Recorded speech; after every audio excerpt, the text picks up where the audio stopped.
Bismillahirrahmanirrahim. Examination presentation video presented by Parvez Ahmad Chandio, batch number 2K19, LBBA 61. Subject Business Law and Taxation, supervised by Mem Shagufta Salim Sheikh. And my topics are Business Law, Bailment, Introduction of Businesses, Contracts, different between and indemnity and guarantee contract. So my first topic is what is business law. Business law is called commercial law, also known as mercantile law or trade law, is the body of law that applies to the rights, relations and conduct of persons and businesses engaged in commerce, merchandising, trade and sales. It is often considered to be branch of civil law and deals with issues of both private law and public law. Commercial law includes within its compass such titles as principal and agent, carriage by land and sea, merchant, shipping, guarantee, marine, fire, life and accident insurance, bills of exchange, negotiable instruments, contracts and partnership. Many of these categories fall within financial law, an aspect of commercial law pertaining especially to financing and the financial markets. It can also be understood to regulate corporate contracts, hiring practices, and the manufacture and sales of consumer goods. Many countries have adopted civil codes and that contain comprehensive statements of their commercial law.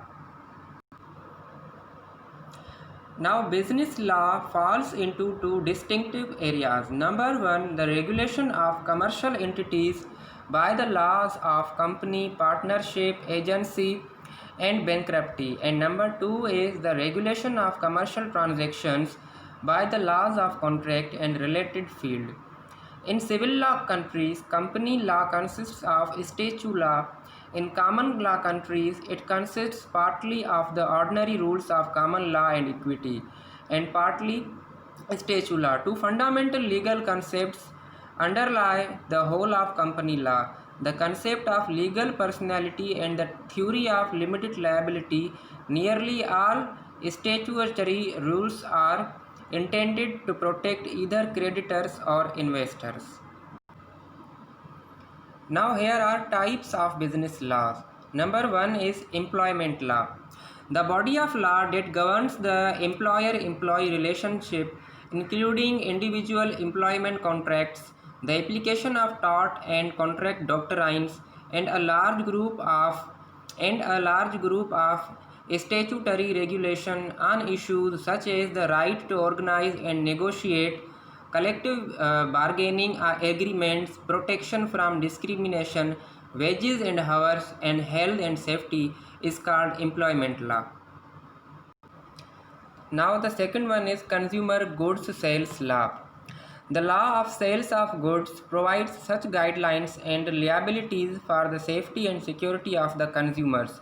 Any firm or person entering into the business of selling goods to consumers should be aware of the fact and the act and laws that the law will impose certain terms and conditions on each transaction. Now the third type of business law is tax laws. Tax law or revenue law is an area of legal study which deals with the constitutional, common law, statutory tax treaty and regulatory rules that constitute the law applicable to taxation is called tax law. Now the fourth type of business law is intellectual property law. Intellectual property law gives artists, inventors and other creators a monetary reason to work. Copyrights and patents allow artists and inventors to stop anyone else from selling their creation. Two other categories of intellectual property include trademarks and sales and trade secrets. The last and the fifth business law is corporation laws. Corporate law or corporation law is the body of law governing the rights, relations and conduct of persons, companies organizations, and businesses. The term refers to the legal practice of law relating to corporations or to the theory of corporations. Corporation law often describes the law relating to matters which derive directly from the life cycle of a corporation. What is bailment? Bailment is a legal relationship in common law where the owner transfers physical possession of a personal property for a time but retains ownership. The owner giving up custody is the bailer and person who takes is bailee. The bailee holds the personal property in trust for a specific purpose and delivers the property back to the bailer when the purpose is accomplished. The typical elements of a bailment are delivery of the personal property, acceptance of the delivery, and possession or control of the property. Any of these elements may be actual or constructive. Bailments may be created by contracts, either express or implied, which require agreement. And the agreement may also be express or implied contracts for the lease of a car, for sale of goods and consignment, and for the transport of goods are examples of bailment. Now there must be two parties for a bailment. Number one is bailer. The person giving the property is called the bailer, and the second one is bailee. The person receiving the property is called the bailee. And the essentials of bailment. In this process, it requires at least two parties, as I told you, bailer and bailee. Under this agreement or contract is mandatory, which might be written or verbal as well.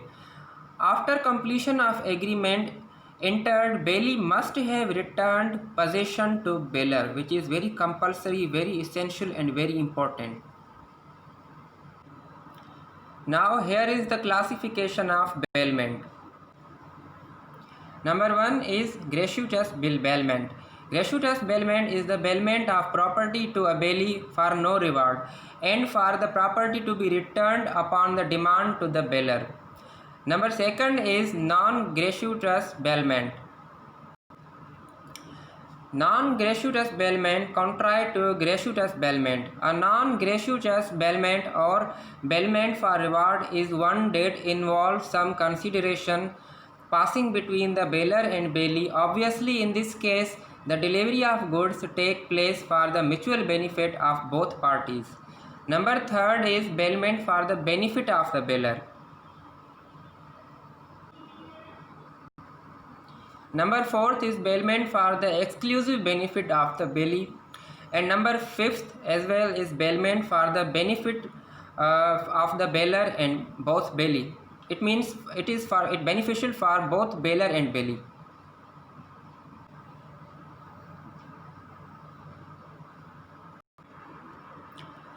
Now, contract in simple definition is a promise enforceable by law. The promise may be to do something, to refrain from doing something. The making of a contract requires the mutual assent of two or more persons or parties. One of them ordinarily making an offer and another accepting. If one of the parties fails to keep the promise, the other is entitled to legal redress. The law of contracts considers such questions as whether a contract exists, what the meaning of it is, whether a contract has been broken, and what compensation is due the injured party. Contract law is the product of a business civilization. It will not be found in any significant degree in non-commercial societies. Most primitive societies have other ways of enforcing the commitments of individuals. For example, through ties of kingship or by the authority of religion. In an economy based on barter, some transactions are self-enforcing because the transaction is complete on both sides at the same movement. Problems may arise if the goods exchanged are later found to be defective, but these problems will be handled through property law with its penalties for taking or spoiling the property of another rather than through contract law. Now here is the classification of contracts. With respect to enforceability, there are valid contract, void contract, voidable contract, illegal agreement, agreement discovered to be void, unenforceable contract. With respect to formation, express, implied, tactic, and quasi-constructive e-commerce.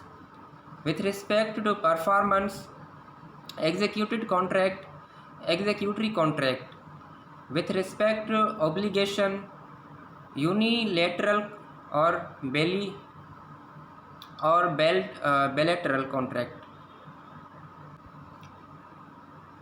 And the last topic is difference between indemnity and guarantee. Now what is indemnity? Indemnity is a contractual obligation of one party to compensate the loss incurred to the other party due to the acts of the indemnitor or any other party. Now what is guarantee? Guarantee is a legal term more comprehensive and of higher import than either warranty or security.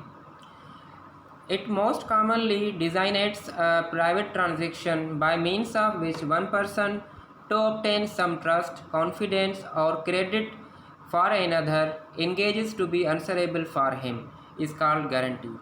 Now what is difference between indemnity and guarantee? Number one is in indemnity there are always two parties, and in guarantee there are three parties.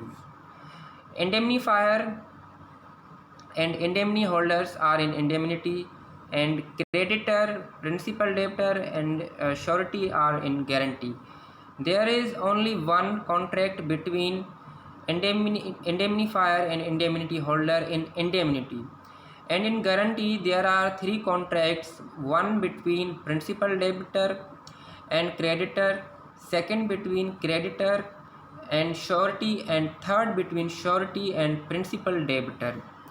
Now in indemnity the liability of indemnifier is primary, and in guarantee the liability of the surety is secondary and arises only if the principal debtor fails to perform his obligation. So these are this is the some difference between indemnity and guarantee.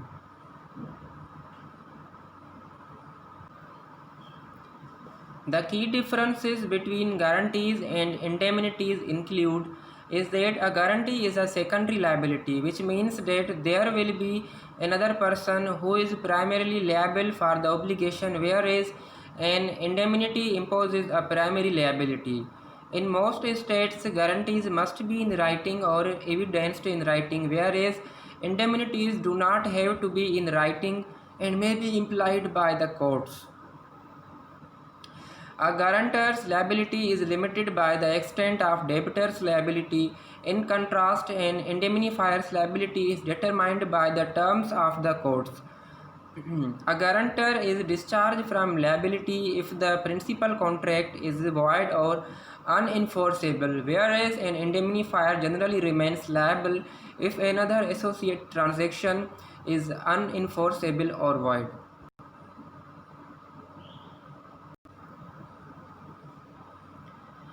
A guarantee is usually used to provide protection to a person, typically a bank or finance company, against loss suffered through entering into a transaction if the obligations of the other party to the transaction are not performed. It reduces the credit risk faced by a bank by giving the bank an entitlement to demand payment from the guarantor in the event of the debitor's default. In contrast, indemnities are designed to allocate risk between various parties to a contract to eliminate the need to show causation as an element of a claim, and to avoid the need to mitigate the loss. Indemnity clauses can be found in many different types of commercial contracts. For example, leases, sales of goods, construction contracts, manufacturing contracts, and it might be service agreements and etc. So this was my video presentation. Thank you so much.